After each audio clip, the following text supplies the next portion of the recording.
दोस्तों, एक इंसान अपने जीवन से बहुत परेशान था, बहुत दुखी था। जब परेशानी हद से ज़्यादा बढ़ गई, वो एक साधु के पास चला गया कि हो सकता है वो साधु महाराज ही मुझे कोई रास्ता दिखाए, कोई हल निकाले। साधु के सामने आते ही वो रोने लगा। रोते रोते उसने अपनी मजबूरी बताई, अपनी परेशानी बताई, कैसे वो जीवन में दुखी है, क्या क्या उसके साथ हो गया, सब खत्म हो गया। फिर उसने पूछा कि साधु महाराज आप बताओ मैं क्या करूँ, आप मुझे रास्ता दिखाओ, मुझे तो कुछ समझ में नहीं आ रहा। साधु जहाँ बैठे थे उठ के खड़े हुए, उसको कहा मेरे साथ चलो। पास ही एक पेड़ खड़ा हुआ था, बिल्कुल सूखा हुआ था, एक भी पत्ती नहीं थी। पतझड़ में सारी पत्तियां उड़ गईं। साधु ने उसको वो पेड़ दिखाया, फिर उसको कहा चलो मेरे साथ आगे चलो। पास ही में एक सूखी हुई नदी थी, बरसाती नदी थी और मौसम के हिसाब से बिल्कुल सूखी पड़ी थी, बंजर जमीन पड़ी हुई थी नदी की जगह। फिर साधु ने उसकी तरफ देखा और कहा, पतझड़ में उस पेड़ की सारी पत्तियां चली गई, कुछ नहीं बचा, मरा हुआ प्रतीत होता है, बिल्कुल सूना खाली प्रतीत होता है। ऐसे यहाँ नदी हुआ करती है, बरसातों में आती है, इस समय सूखी पड़ी है, ऐसा लग रहा है खत्म हो गई, कुछ नहीं बचा। तो क्या ये दोनों मर गए हैं, खत्म हो गए हैं? नहीं हुए। जब सही मौसम आएगा, सही परिस्थिति होगी, वो पेड़ पत्तियों से भर जाएगा और ये जो खाली बंजर इलाका देख रहे हो ये पानी से भर जाएगा।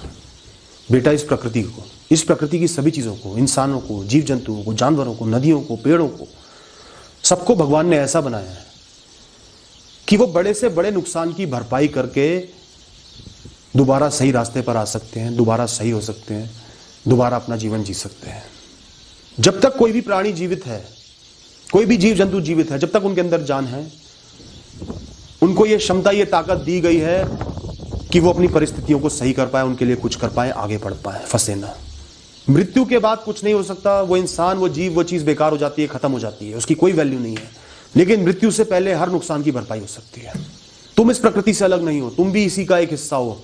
हर प्राणी, हर इंसान भी इसका हिस्सा है, ये नदी भी इसका हिस्सा है, ये पहाड़ भी इसका हिस्सा है, ये पेड़ भी इसका हिस्सा है, उड़ते हुए पंछी भी इसका हिस्सा है, जमीन पे चलती हुई चींटी भी इसका हिस्सा है। लेकिन जो सहूलियतें तुम्हें मिली हुई हैं, एक इंसान को मिली हुई हैं, वो बाकियों को नहीं है। बाकियों को तो कुछ ही तरीके दिए हुए हैं नुकसानों की भरपाई करने का, सही होने का। तुम्हें तो बहुत से तरीके मिले हैं। तुम्हें तो एक समझदार दिमाग भी मिला है, कई सारे रास्ते भी मिले हैं चुनने के लिए। भगवान ने हाथ पैर दिए मेहनत करने के लिए, कर्म करने के लिए।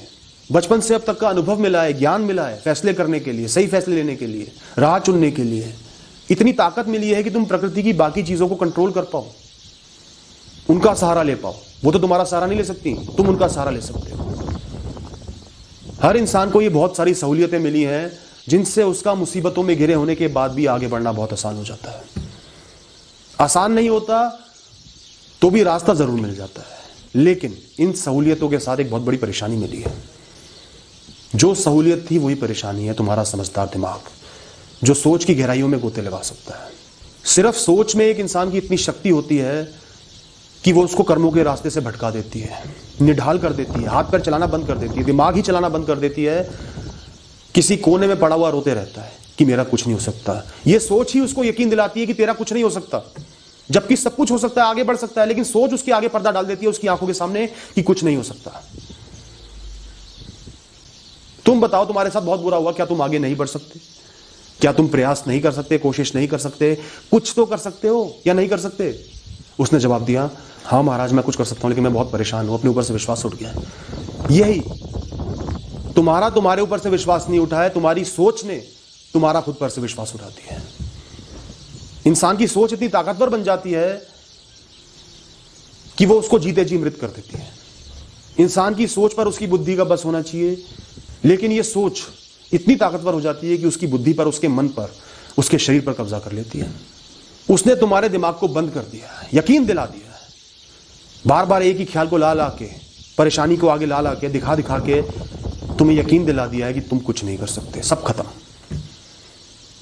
तुम्हारी सोच में इतनी क्षमता है कि अगर वो तुम्हें यकीन दिलाने लगे ना कि तुम्हारा हाथ नहीं चल सकता, तो हाथ में ताकत होने के बाद भी तुम्हारा हाथ नहीं चल पाएगा। इसी तरीके से तुम कर्म नहीं कर पा रहे। सोच ने तुमको बता दिया है कि तू किसी चीज के लायक नहीं है, तू एक बार गिर गया, बार बार गिरेगा, तू गिर गया तो तू उठ नहीं सकता, तेरा कुछ नहीं हो सकता। ये यकीन तुम्हारी सोच ने तुम्हें दिला दिया, इसलिए तुम आगे नहीं बढ़ पा रहे हो।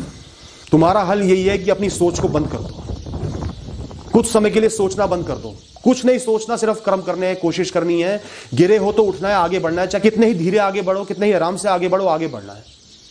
जो चोट लगी है, दर्द मिला है, उसको सहना है, सहने के अलावा और कोई चारा ही नहीं है। सह सह के आगे बढ़ना है। वक्त उसका अपने आप इलाज कर देगा और कर्म तुम्हारी बुरी परिस्थितियों का इलाज कर देंगे, तुम आगे बढ़ जाओगे।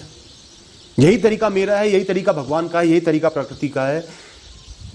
एक गिरे हुए इंसान को, एक परेशान इंसान को, परिस्थितियों के मारे एक इंसान को आगे बढ़ाने का और कोई तरीका नहीं है। और किसी तरीके की उम्मीद लगाओगे तो सिर्फ धोखा खाओगे। पहले तुम एक पेड़ थे, पत्तियों से सजे हुए एक पेड़ थे। आज तुम्हारा यह हश्र हो गया है, तुम सिर्फ एक बीज रह गए हो।